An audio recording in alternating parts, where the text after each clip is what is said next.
Under 15 minute बन्ने तर एकदमै मिठो हुने एउटा रेसिपी आज सेयर गर्दैछु। यो चाहिँ ससेज चिल्लीको रेसिपी हो। त्यसको लागि चाहिँ तपाईहरुले ससेजलाई तेलमा यसरी मजाले भुट्नुपर्ने हुन्छ। ससेज फ्राई गर्न चाहिँ एकछिन टाइम दिनुपर्ने हुन्छ।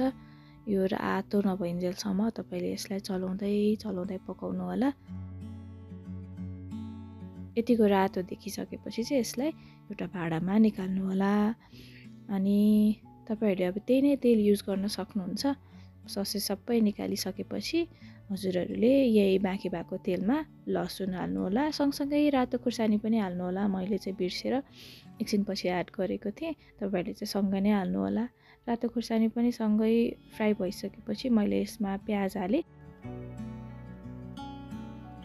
यसरी डाइस शेपमा काटेको प्याज हालेर एकचोटी चलाइसकेपछि यही नै शेपमा काटेर राखेको क्याप्सिकमलाई पनि तपाईहरुले एड गरिदिनु होला। क्याप्सिकम हालेर एकचोटी चलाइसकेपछि चाहिँ मैले यसमा केही मसलाहरू एड गरेको छु। जस्तै बेसारको धुलो अलिकति कश्मिरी रेड चिली पाउडर कलरको लागि, अनि टिमुरको धुलो पनि अलिकति एड गरेको छु। यसले एकदमै राम्रो फ्लेभर दिन्छ। अनि सँगसँगै नुन पनि स्वाद अनुसार राखेर तपाईले मजाले मिक्स गरिदिनु होला। यसलाई एकचोटी सबै मरमसला हालेर चलाइसकेपछि चाहिँ मैले बल्ल गोलभेडा हालेँ। गोलभेडा चाहिँ लोकल भएको भएर अलि छिटै गल्छ भनेर मैले अलिकति पछि एड गरेको, अनि काँचो काँचो टाइपको पनि एड गरेको छु छिटै नगलोस् भनेर, सगी नहोस् भनेर। अनि मैले चाहिँ यसपछि सोया सस एड गरेँ। सोया सस सँगसँगै तपाईहरुले टोमेटो केचप पनि एड गर्नुपर्ने हुन्छ।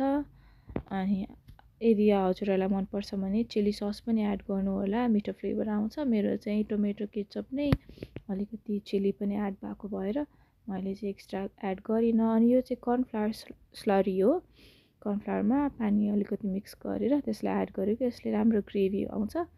अनि यसलाई नै मजाले मिक्स गरिसकेपछि चाहिँ यसमा अदुवा काटेर राखेको अदुवालाई पनि हाल्नु होला। अनि यसरी अदुवा हालेर मजाले चलाउनु होला।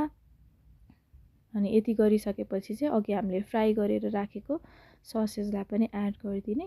अनि ससेज पनि एड गरेर यसलाई चाहिँ मजाले चलाउनु पर्छ। टाइम लगाएर मजाले चलाउनु होला। यसरी चलाउनु भयो भने चाहिँ त्यो फ्लेभर चाहिँ भित्रसम्म पुग्छ। अनि टाइम लगाएर चलाइसकेपछि चाहिँ यो यतिको देखिन्छ। अनि यतिको भइसकेपछि चाहिँ हाम्रो ससेज चिल्ली खानको लागि रेडी भयो।